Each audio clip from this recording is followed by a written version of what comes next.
आज हम माँ दुर्गा के छठा स्वरूप माँ कात्यायनी के बारे में जानेंगे। अध्याय 1।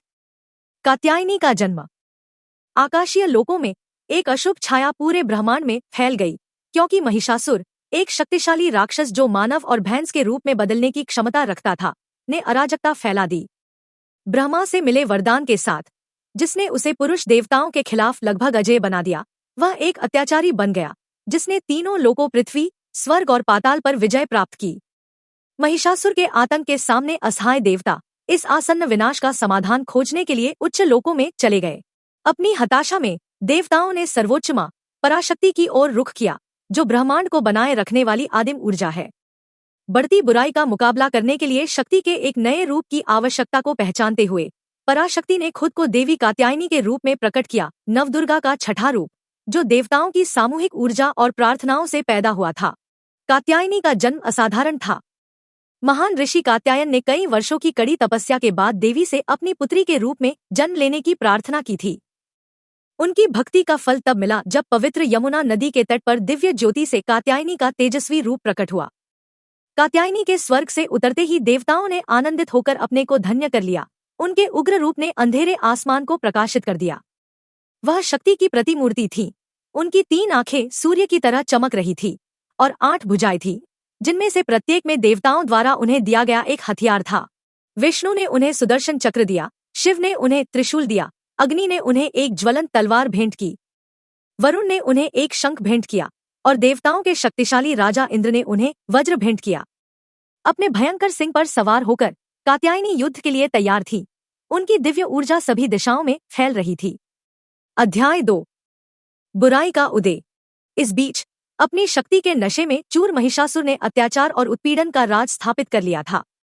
राक्षसों की उसकी सेना ने तीनों लोकों में तबाही मचा दी, देवताओं को गुलाम बना लिया, मंदिरों को अपवित्र कर दिया और ब्रह्मांड की व्यवस्था को बिगाड़ दिया।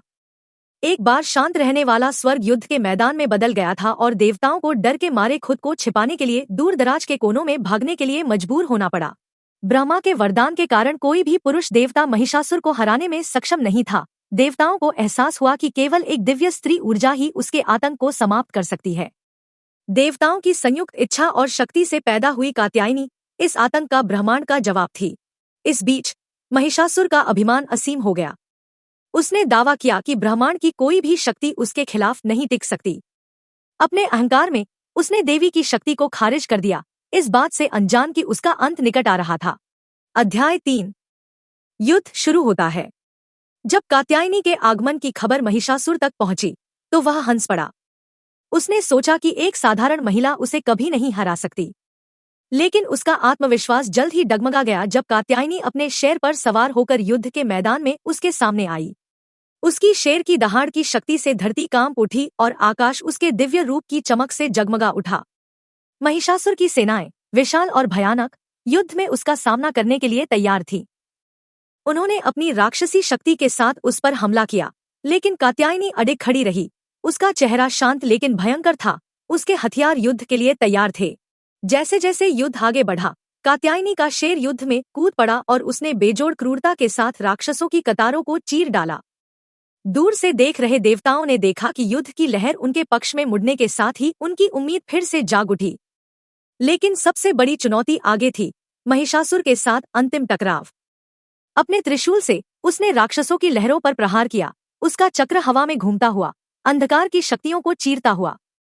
उसके प्रहारों की शक्ति से धरती हिल गई और महिषासुर की सेना लड़खड़ाने लगी। हर राक्षस के गिरने के साथ ही देवी और भी मजबूत होती जा रही थी। युद्ध की लहरों के साथ उनकी शक्ति भी बढ़ती जा रही थी। अध्याय 4। महिषासुर के साथ आमना सामना। अपनी सेना के विनाश से क्रोधित महिषासुर ने खुद कात्यायनी से भिड़ने का फैसला किया। उसका रूप बदलने लगा। उसका शरीर एक विशाल भैंसे में बदल गया, उसका सबसे शक्तिशाली और भयानक रूप। उसके खुरों के नीचे जमीन फट गई और उसकी दहाड़ पूरे आकाश में गूंज उठी। दोनों ताकतें आपस में भिड़ गई, कात्यायनी की दिव्य ऊर्जा और महिषासुर की क्रूर शक्ति। उनके बीच युद्ध भयंकर और अथक था, जिसमें महिषासुर अपनी पूरी ताकत से देवी पर हमला कर रहा था। लेकिन कात्यायनी अडिग थी। उसने उसके हमलों को शालीनता और सटीकता से रोका। उसका त्रिशूल उसके दिल पर वार कर रहा था। उसकी तलवार उसकी सुरक्षा को चीर रही थी। उसके हर वार के साथ महिषासुर ने अपना रूप बदला, पहले एक शेर, फिर एक हाथी, फिर एक इंसान। हर बार उसका रूप उसके हमलों से बचने का एक प्रयास था, लेकिन कात्यायनी अपनी दिव्य अंतर्ज्ञान के साथ हमेशा एक कदम आगे रहती थी। वह जानती थी कि राक्षस की ताकत उसके विभिन्न रूपों में बदलाव करने की क्षमता में निहित है, लेकिन उसके अहंकार ने उसे इस तथ्य से अंधा कर दिया कि वह स्वयं ब्रह्मांड के अवतार का सामना कर रहा था। आखिरकार जब महिषासुर अपने भैंसे के रूप में वापस आया, तो कात्यायनी ने उस पल का फायदा उठाया। अपने त्रिशूल के एक ही निर्णायक प्रहार से उसने उसकी छाती को छेद दिया और अपनी तलवार से उसका सिर काट दिया। राक्षस के शरीर के टुकड़े टुकड़े होते ही धरती ने सांस छोड़ी, उसके आतंक के शासन का अंत हो गया। आसमान खुशी से झूम उठा। देवता नीचे उतरे और महान देवी की स्तुति और धन्यवाद किया। ब्रह्मांड, जो अराजकता के कगार पर था, एक बार फिर संतुलन में आ गया। आसमान साफ हो गया और अस्तित्व के दायरे में शांति लौट आई। अध्याय 5।